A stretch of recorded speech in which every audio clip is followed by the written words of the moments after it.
नमस्कार, आप देख रहे हैं ऑलमाइटी जुडिशियल एकेडमी का वीडियो लेक्चर और आज हम सीखेंगे एसेट क्या होता है। एसेट एक व्यवसाय का स्रोत है जिसे मुद्रा में व्यक्त किया जा सकता है या जिसका मूल्य होता है। यह ऐसे संसाधन भी होते हैं जिन पर किसी कंपनी का या किसी व्यवसाय का स्वामित्व होता है, जिनका भविष्य में कुछ आर्थिक लाभ मिलता है या कंपनी आर्थिक लाभ ले सकती है उनसे। जिन्हें रुपयों में मापा जा सके उसे एसेट बोलते हैं। संपत्ति किसी व्यापार को सुचारू रूप से चलाने के लिए खरीदी जाती है या ली जाती है बोला जाए तो, और इसका उद्देश्य ऐसा नहीं है कि उसको बेचा जाए। मतलब अगर हमने कोई चीज़ खरीदी है व्यापार के लिए तो उसको हर चीज़ बेची जाए, सेल की जाए, ऐसा ज़रूरी नहीं है। जो चीज़ कंपनी के लिए ली जाती है वो उसका एसेट कहलाती है। जैसे मान लो कोई एक कंपनी है जो कि निर्यात करती है और वो निर्यात अपने एक ट्रक के द्वारा करती है, तो ये जो ट्रक हुआ ये कंपनी की एसेट हुई। ठीक है, अब कंपनी की एसेट क्या क्या हो सकती है, एग्जाम्पल के तौर पे बोलता हूँ। मशीन हो गई, मान लो कोई लैंड या बिल्डिंग हो गई, कोई इक्विपमेंट हो गया, ट्रेडमार्क हो गए, licence, copyright, furniture, computer, laptop, कोई गैजेट, ये सब एटसेट्रा, ये सब होते हैं कंपनी के एसेट। मैंने आपको बताया कि जो एसेट होती है वो भविष्य में बेनिफिट दिलवाती है। अब अकाउंटिंग को समझने के लिए ये समझना बहुत ज़रूरी है।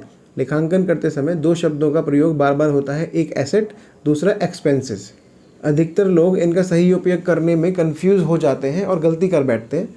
ये शब्द सुनने में बहुत आसान लगते हैं, लेकिन अकाउंटिंग करते समय किसी भी गलती से बचने के लिए उसके कॉन्सेप्ट को समझना बहुत ही ज़्यादा ज़रूरी है।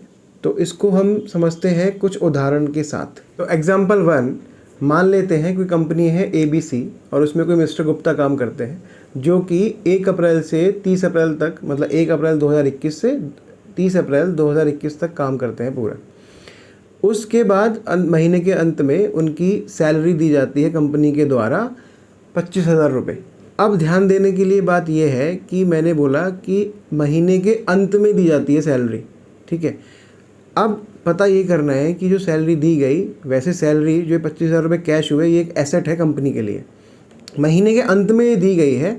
तो अब ये पता करना ज़रूरी है कि क्या इसका बेनिफिट कंपनी के द्वारा लिया जा चुका है या लिया जाएगा।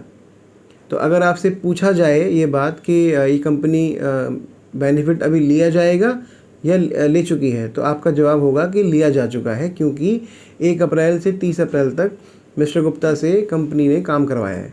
ठीक है, उसके बाद उनको सैलरी दी है, तो ये जो सैलरी होगी ये एक्सपेंस होगा कंपनी का। Example 2, mister Gupta ABC company में काम करते हैं जिन्होंने 1 अप्रैल 2021 से 30 अप्रैल 2021 तक काम किया। कंपनी ने महीने के अंत में उनको सैलरी दे दी 25,000 रुपये, जो पहला एग्जाम्पल था। यहाँ तक ठीक है।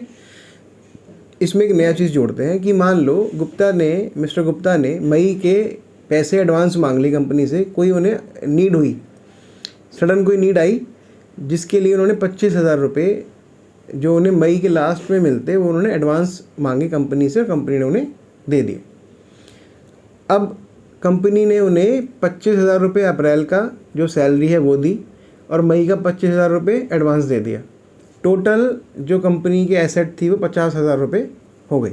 मतलब जो कंपनी ने पे किया मिस्टर गुप्ता को, वो किया 50,000 रुपीज़। मिस्टर गुप्ता ने अप्रैल में काम किया और मई के महीने का नहीं किया है। अब आपसे अगर ये पूछा जाए कि कंपनी का एक्सपेंस कितना हुआ, तो आपका अगर जवाब 50,000 रुपये है तो आप गलत हैं। मैं आपको पहले ही बता चुका हूँ कि अकाउंट्स ये कभी नहीं कहता है कि पे करना या ना करना एक्सपेंस नहीं कहलाता है। आपने उसका बेनिफिट लिया है या नहीं लिया है उस पर निर्भर करता है वो एक्सपेंस कहलाएगा या नहीं कहलाएगा। मई के महीने का जो सैलरी 25,000 रुपये एडवांस मिस्टर गुप्ता को दी गई, उसका जो बेनिफिट लेना है वो अभी बाकी है। जिस वैल्यू का बेनिफिट लेना बाकी है अभी, और ये जिस महीने में लेना है या फ्यूचर में लेना है, तो ये फ्यूचर में लेने वाला जो बेनिफिट होता है उसे हम अभी भी एसेट बोलते हैं, एक्सपेंसेस नहीं बोलते हैं। तो जो एडवांस मिस्टर गुप्ता को कंपनी के द्वारा दिया गया उसको हम प्रीपेड सैलरी एसेट बोल सकते हैं। तो आशा करता हूँ ये पोस्ट एसेट क्या है ये आपके लिए लाभकारी सिद्ध होगा। और अगर आपको कोई सवाल आपके मन में इससे जुड़ा है तो वो आप पूछ सकते हैं। आपको कुछ बताना है, आपको कोई जानकारी शेयर करनी है या आप कुछ पूछना चाहते हैं तो हमारे कमेंट बॉक्स का यूज़ कर सकते हैं।